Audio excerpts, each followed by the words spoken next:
Yay. And we're back. Yay. And we had just dropped off by talking about like how there's a huge discrepancy between the way the media portrays and sort of the reality of your artwork. Another thing that sort of caught my ear is when you talked about the collective piece.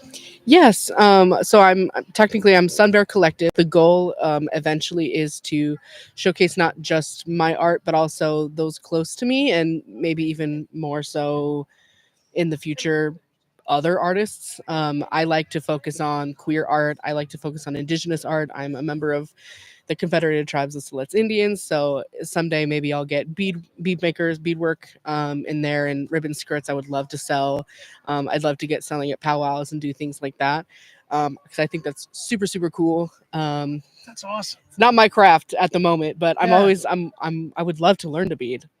Any aunties out there, please. Yeah.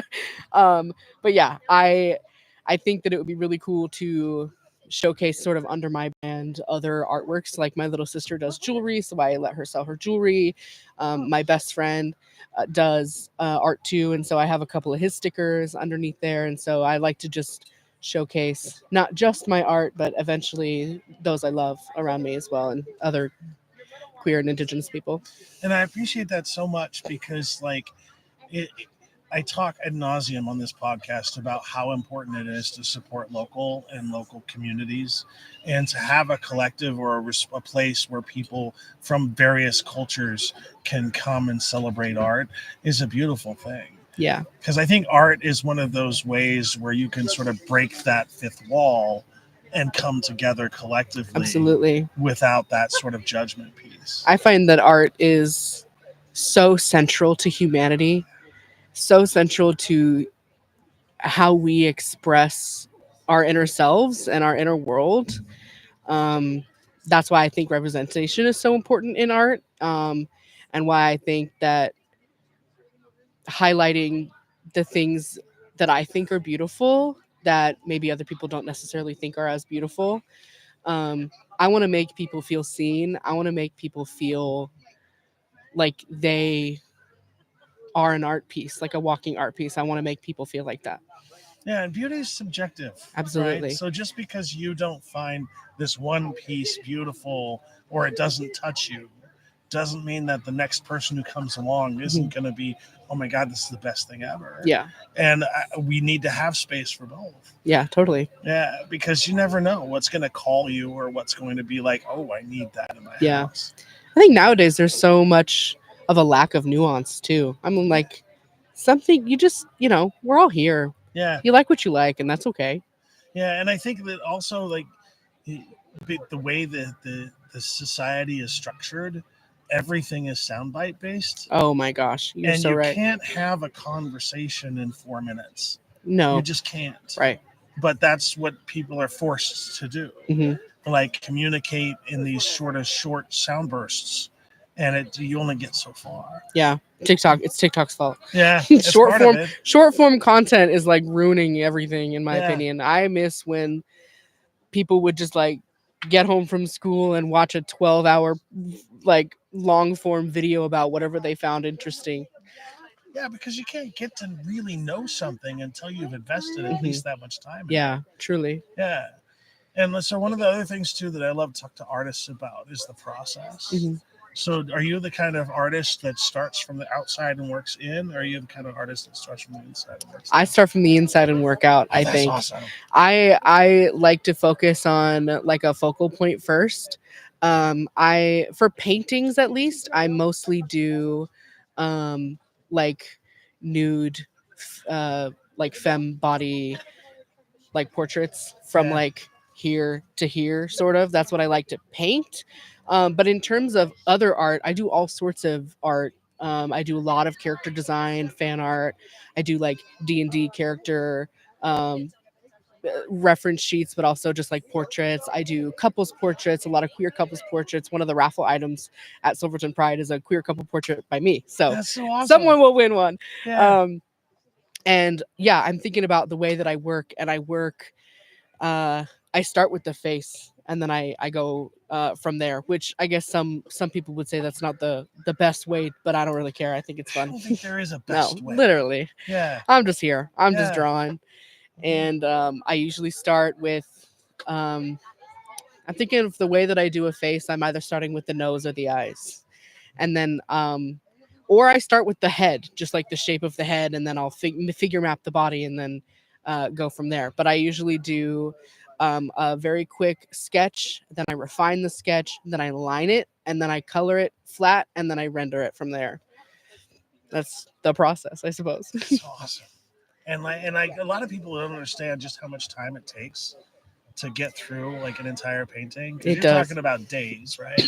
I'm kind of fast. Oh, nice. I take it in like few hour chunks. Yeah. Digital art for me is pretty fast, but it does take me days to finish a painting. I don't got the attention span for that. Well, and you have to wait for some aspects of it to dry before you Yes. build on the next, right? Yeah, acrylic paint dries pretty quickly if you're using thin layers, but oil paint takes forever to dry. It takes so long because it takes longer for oil to evaporate than water, obviously. Yeah. Yeah.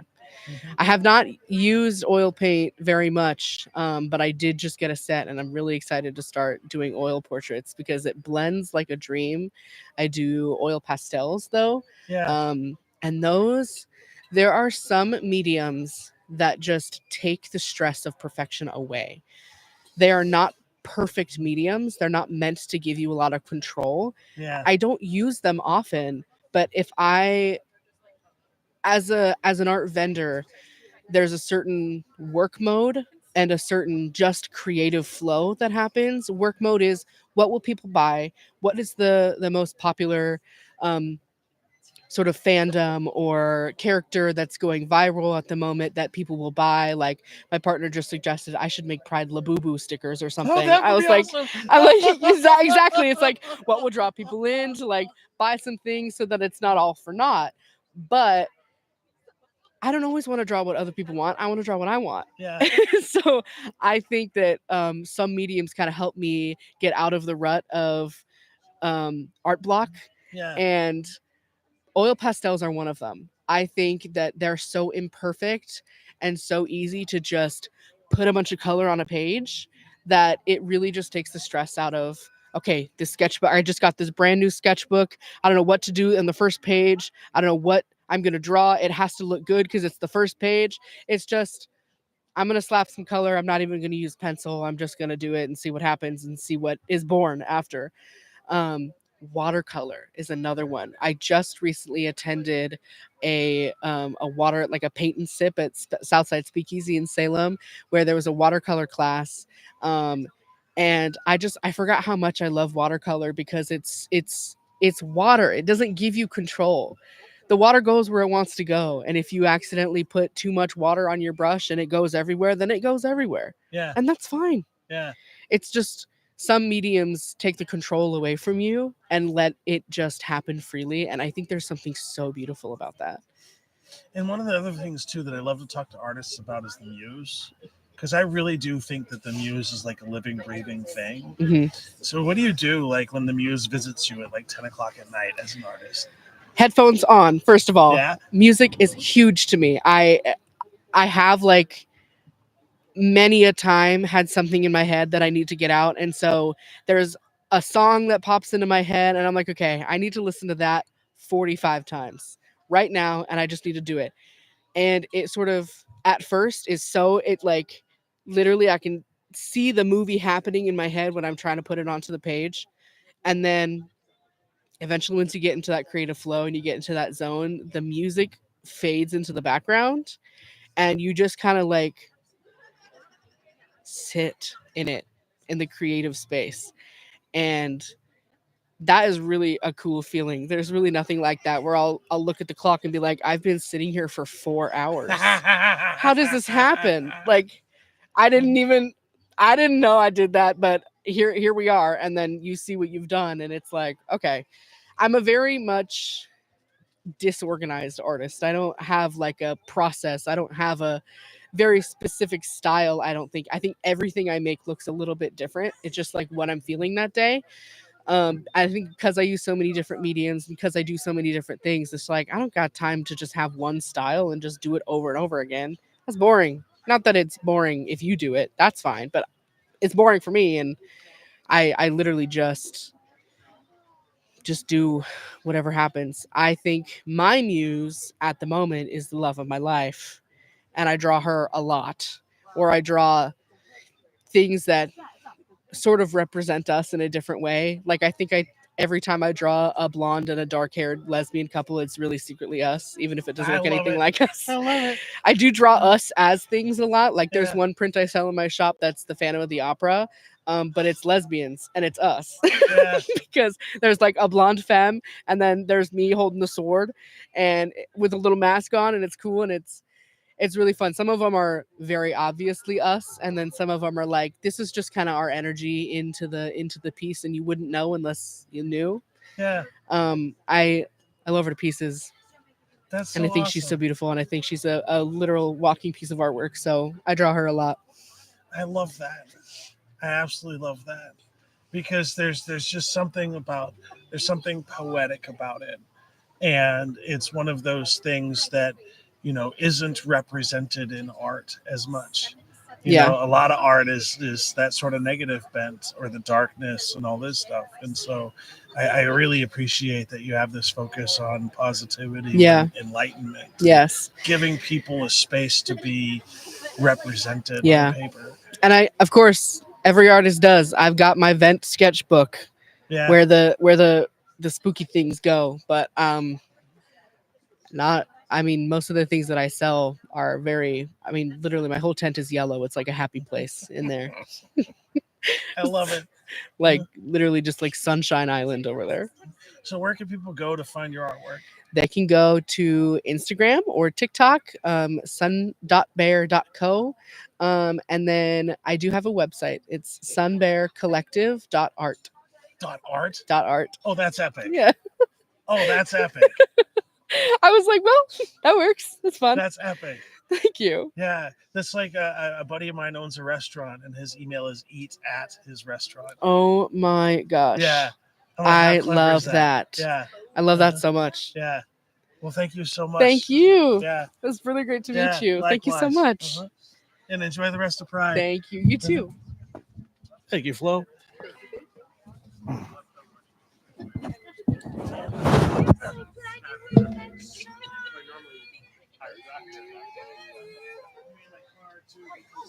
Yes, absolutely. Thank you so much. Thank you.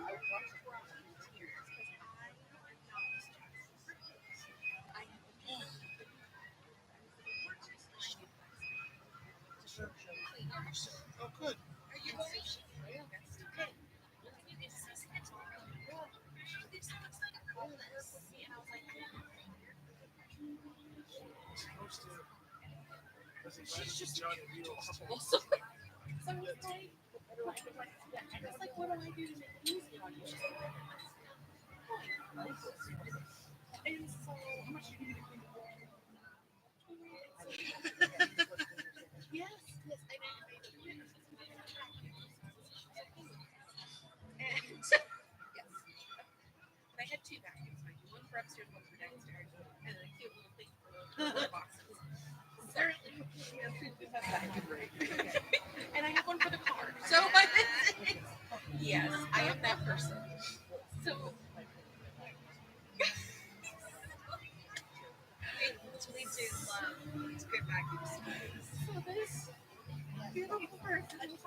It's like a bluesy view. I take it with my arms. As long as it's. Oh man. Okay, so the back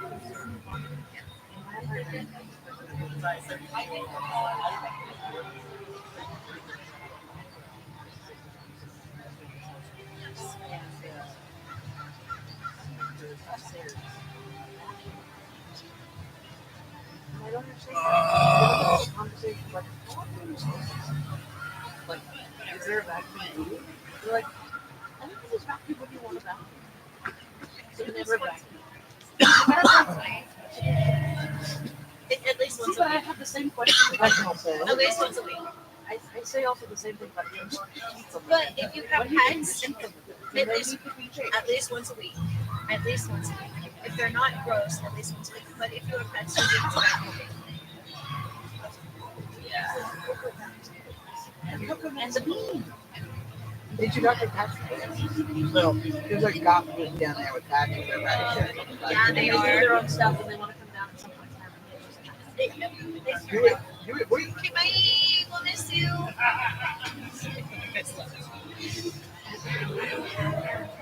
So hard she was going on the inside.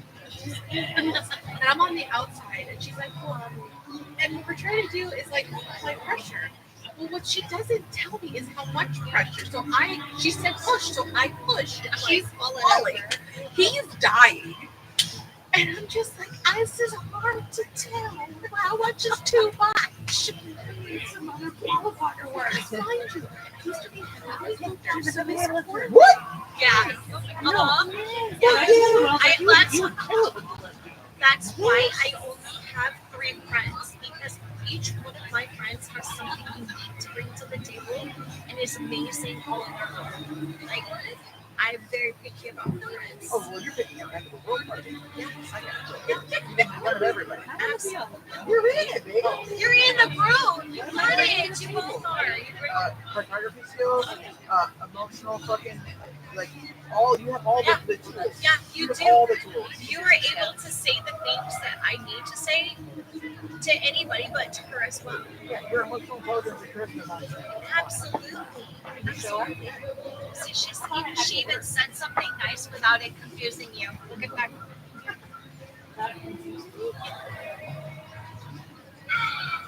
What is this?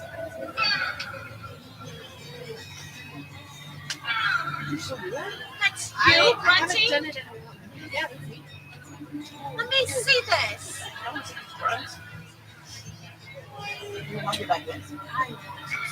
Get it, babe. This is what injuries don't count.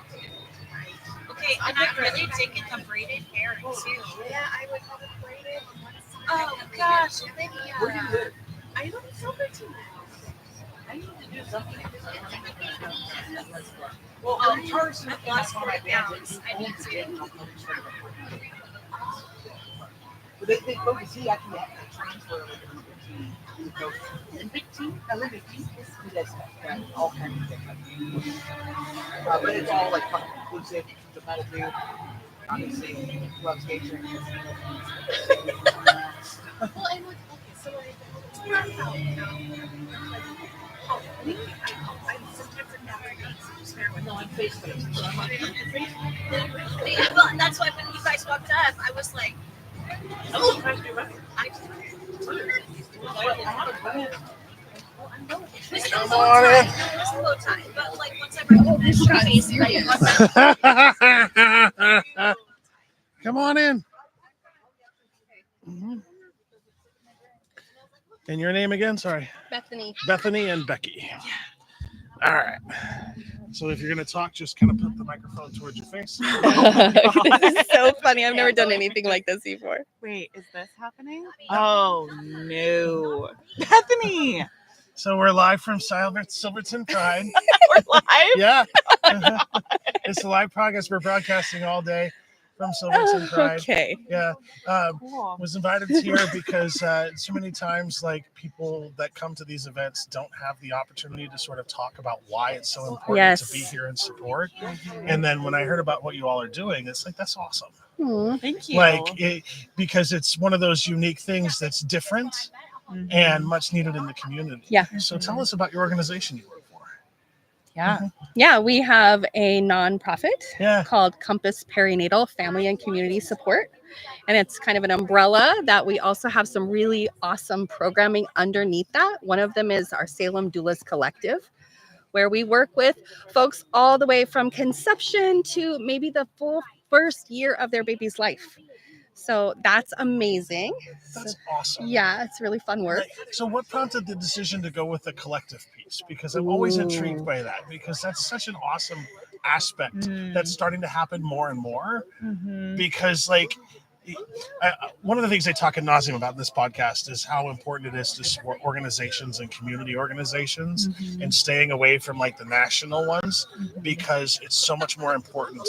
Like every dollar you invest in your community stays in your community. Yes. Yeah. Yeah. I think a lot of the collective piece is kind of following our community doula model, where we are doulas that are serving the communities in which we live and have kind of been a part of. We all have our own sort of specialty and different like things that we really lean into, whether that be childbirth education or lactation support, or, you know, those of us who are like really passionate about serving queer community and like really bringing these different lived experiences and pieces while not expecting everyone to have sort of the same approach. So we're uplifting the different communities that we're serving and uplifting each other, and we're much stronger by being a collective and supporting and collaborating. Yeah. And one of the things that I have learned on this journey of the podcast, in terms of education in particular, is there's not a lot of focus outside of organizations like yours on parental education and how important it is to be informed. Because like a lot of times I know so many people that all of a sudden I'm a mother now and there's no education piece, there's no support piece. And so like that's huge. Well, yeah. Well, okay. Take it away. Yeah. Take it away, Bethany. Well, I was just talking to somebody about this, how, you know, earlier on in human history, we had larger families. So maybe the older siblings had seen a lot of their younger siblings get born. They were around the postpartum phase. They saw how the recovery was. They saw what breastfeeding entailed. And we've kind of lost that knowledge. We have smaller families and people are not exposed to birth and lactation until it's their turn. And they're just supposed to go into it and know what to do and feel good. And that is not the case at all. So a doula kind of comes in and fills that gap and is like, let me tell you what I know. We are knowledge holders and we are like the keepers of stories, which is beautiful. And we're like the advocate in the I was going to say the room, but really in the space, the entire journey. And that's really, really fun. And with the collective piece that you were speaking to, one of the beautiful things is in our model, even though we act as independent business owners and can kind of run our own show, we also have this community of doulas that also take care of us too. So the doula gets the doula, which is really part of sustainability. We're not out here competing, we're working together. Yeah. Yeah. And I just how much more affirming that model is. Yeah. Because like a lot of times, like my day job, it's sort of sink and swim. Right? You get a job and then you're expected to do all this stuff. But when you're in a job where you're helping people, having the reference and having the help of other people that have already been through it is so much more empowering. Because also it's hard to find information online that you can trust. Totally. Yeah. And I think that, you know, I want to like elevate that word of empowerment is such a huge piece of the work that we do as doulas and birth workers. Is yes, we bring in this lived experience, knowledge, and skill set. And a lot of our work is really just affirming what folks are doing, is trusting their instinct, trusting their own wisdom, and that we're all just out here trying to figure it out. Yes. And like being a new parent is crazy. It is so crazy.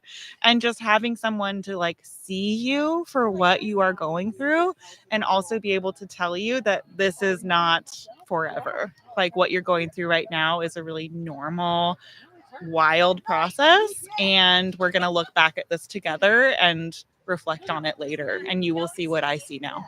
And I really appreciate that sort of the phrase, the normal piece, right? Because if you're going blind, a lot of things that happen with children, you may not think is normal. Right. And so you're holding this inside like, oh, there's something wrong here. I don't know what to do. But then you talk to somebody, oh, yeah, that's kids. Yeah.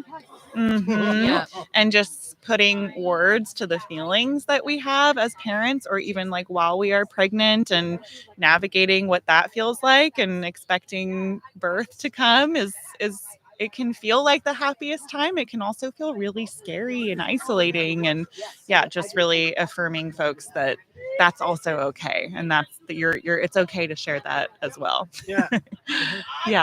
And so one of the things I appreciate from vendors like yours that come to events like these is because it shows people that are a part of this community that there are companies, organizations like yours that are welcoming and inviting, and how just important it is to be present and letting people know that you're there.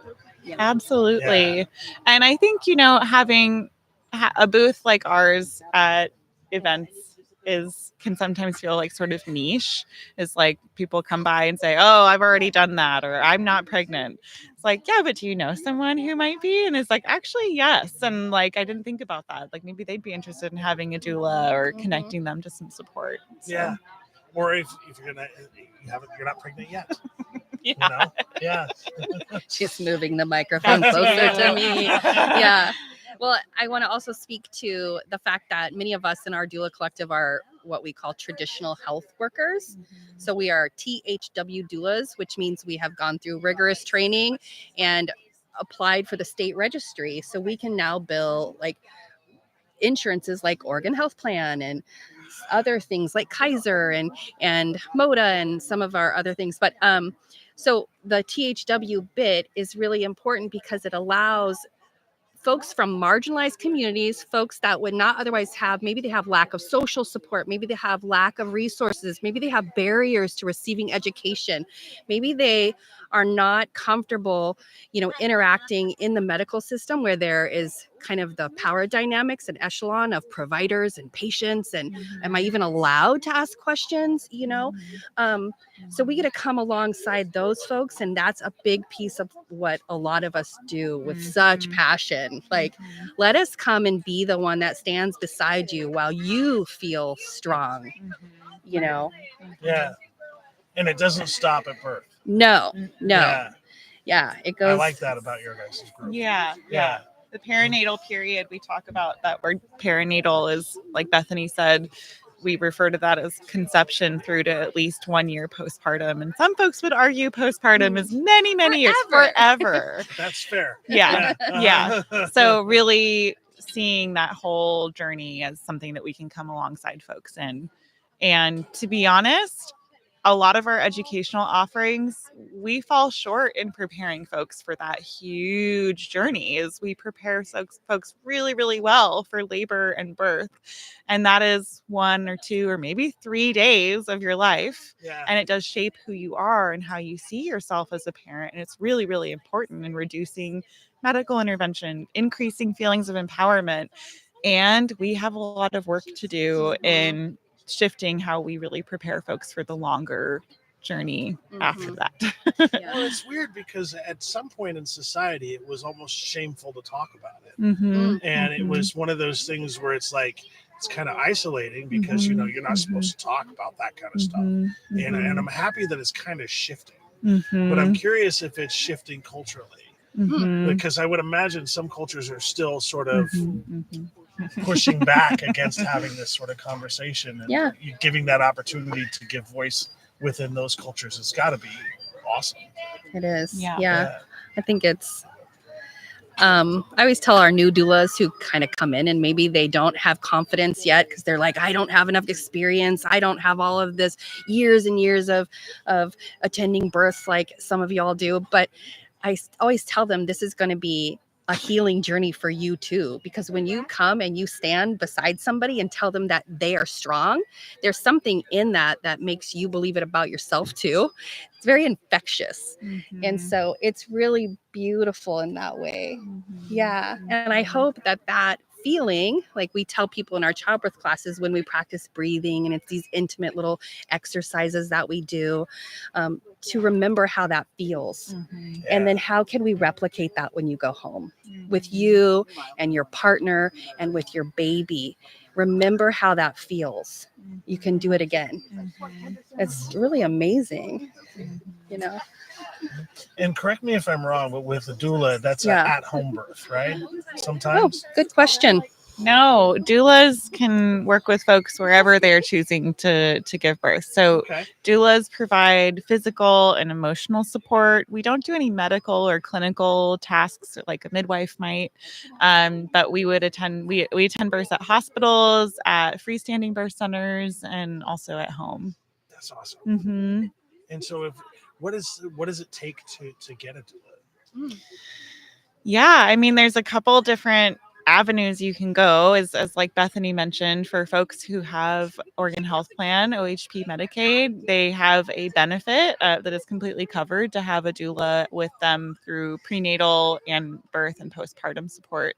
Some folks will pay like out of pocket and go that route, or do sliding scale. There's some other insurances we can bill, but like the mechanical piece of it would be, you can reach out to our collective, Salem Doulas Collective, doing a search in your area of doulas near me and kind of meeting with a couple different folks. We always like to encourage people to meet with at least 2, maybe 3 doulas to make sure they're getting the right fit. Right. Sometimes we meet with the first doula and we're kind of like, okay, I guess this is what a doula is. And maybe there's a doula out there that is a better fit for you. And we also acknowledge as doulas that, like, I'm not the right doula for everyone. Like we want to encourage folks to find someone that really feels like a good solid fit for them.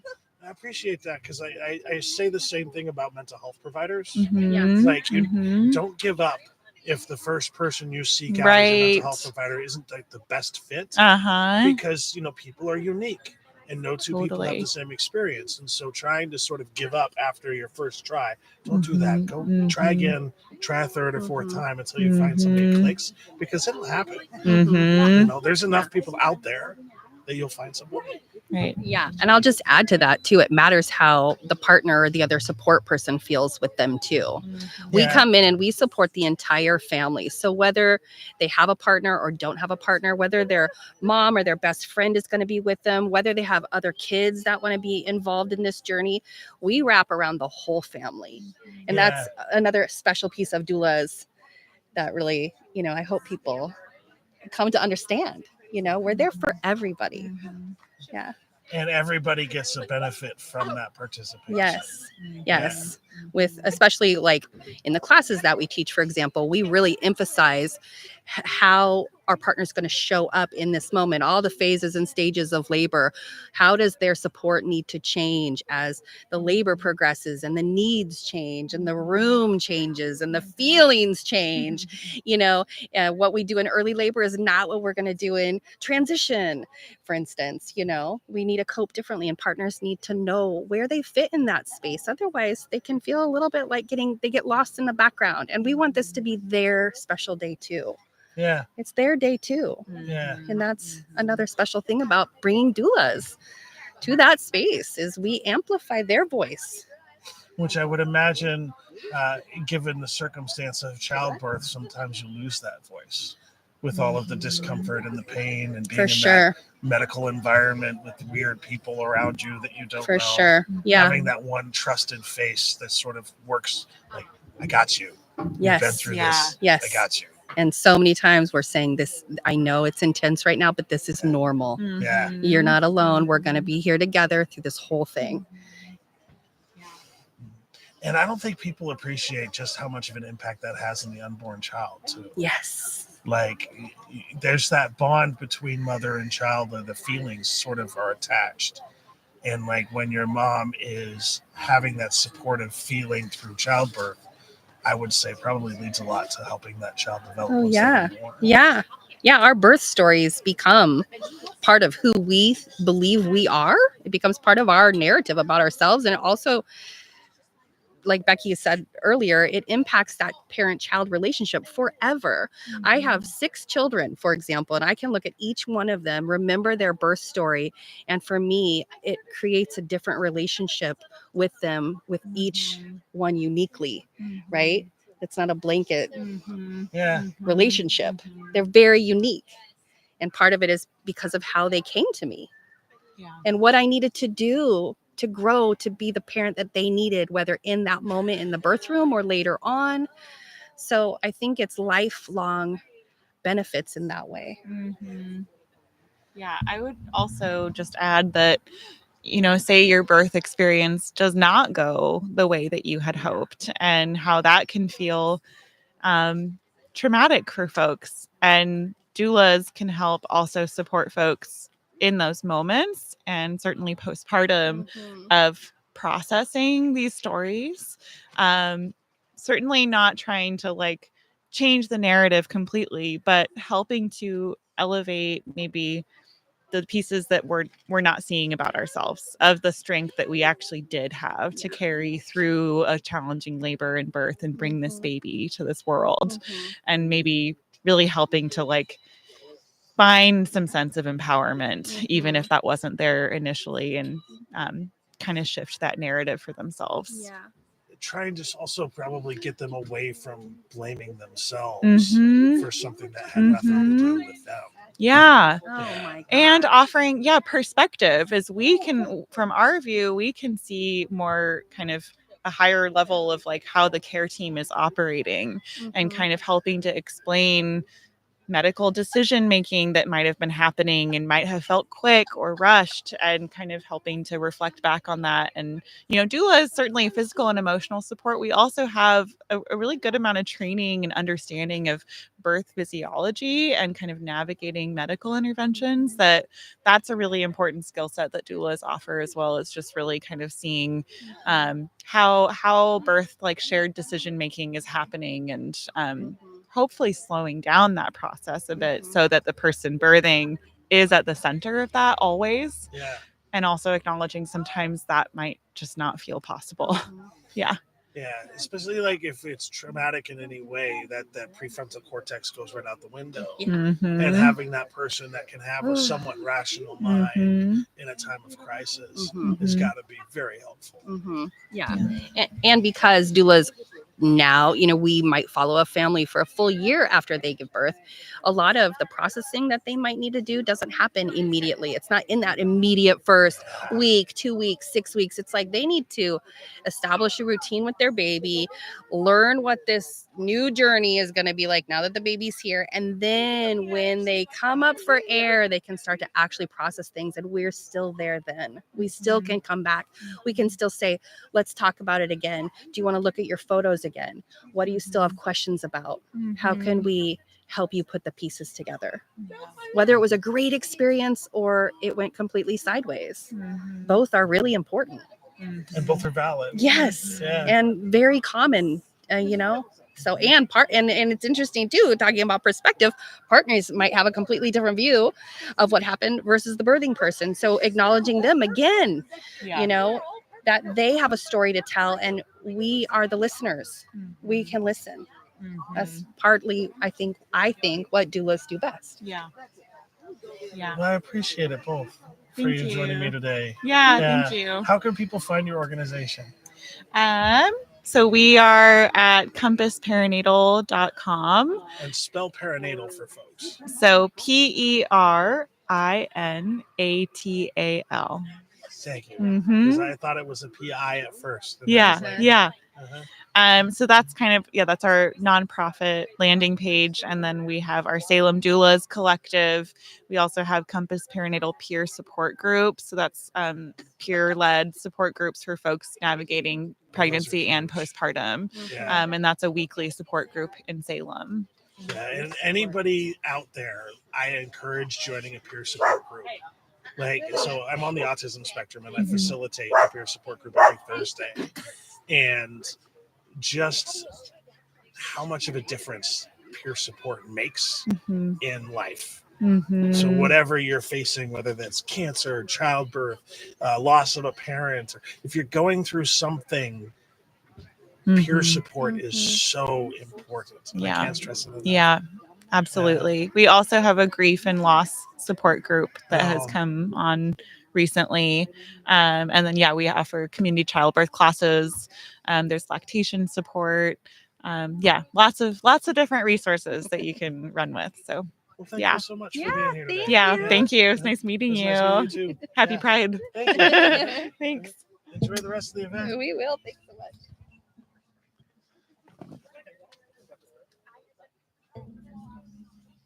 Voluntarily. And she was like, why? Well, I needed to do the What do you mean they won't let you? My boss won't let me get he's like, no, this is not for them to account. And I'm like, oh, but it's great for the test too. But I should correction the fine. Guns, pepper spray, If you really want to be tased, let me know. I don't know about certification, but I know a few companies. I'm telling you guys, if somebody gets me in the taser, I'll do it to each one of you. Yeah, tell me what kind of bite. I'm ready to go. I want. I'm so serious. Oh, I love it. She likes TikTok. Chuck took me out his bed. We did a test on him. We always want to get shot, but I'm just saying. Listen, no, because like I mean, the whole thing being a correctional officer is like you got to do the things you're going to do, right? So I got certain time to do it. Shoot me in the foot. Let's go. All right, y'all. It's been fun. It's been real. I'm so glad we've been here today. I'm going to wrap up this live stream. If somebody comes along and we do another interview, great. But thank you all for supporting and coming to Pride. It has been an amazing event with amazing conversations. So all of these things will be online here in a little bit. So thank you so much for joining us. Please be kind, y'all. And until next time. And stay tuned for Brandon Logan on Monday.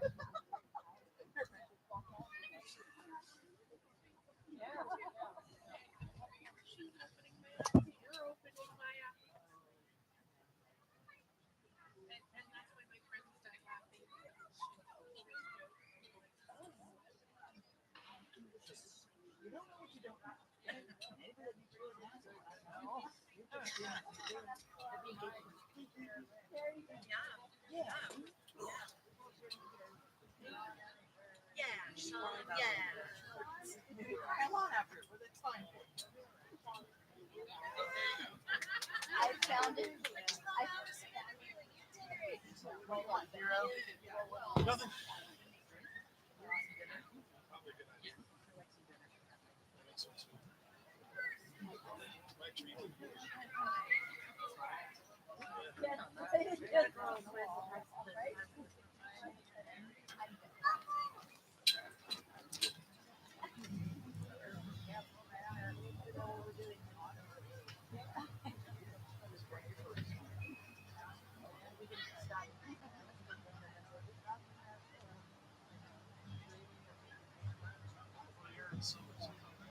I'm here, I'm there, I'm anywhere. She's in Silverton, I'm in Silverton.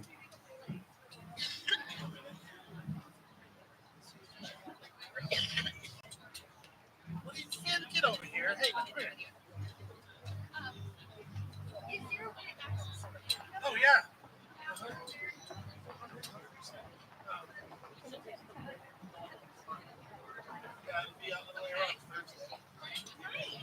Is it something we could like plug into our website and have people land on it? Yeah? Never been on a podcast before. I'm so crazy. You did so well. Thank you for listening to us. Yeah. You're doing amazing work. You're a good interviewer. Thank you. Thank you for stopping by. We're so great. Thank you.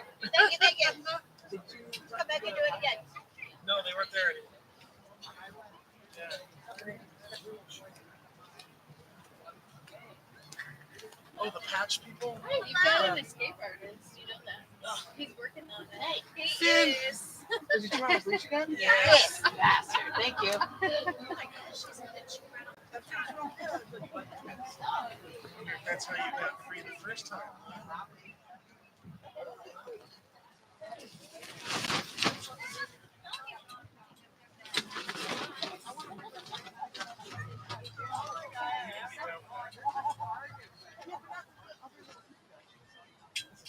I have a pit bull and I have a chihuahua.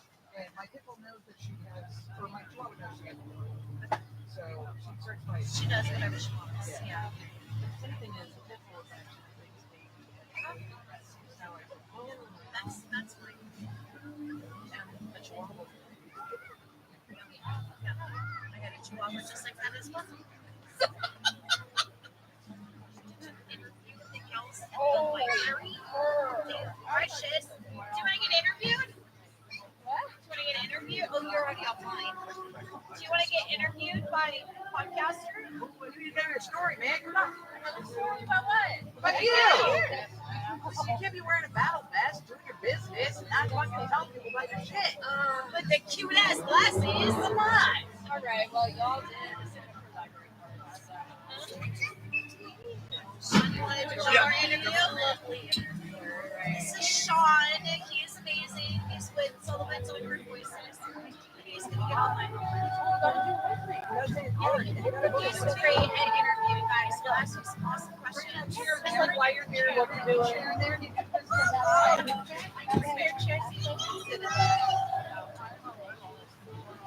And you voted. That's hot. So you gotta go in there. It's June and it's just the two of them. Thank you. Thank you guys. Thank you. Of course.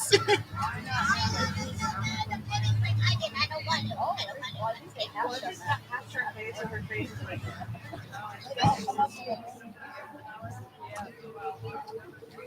The worst thing.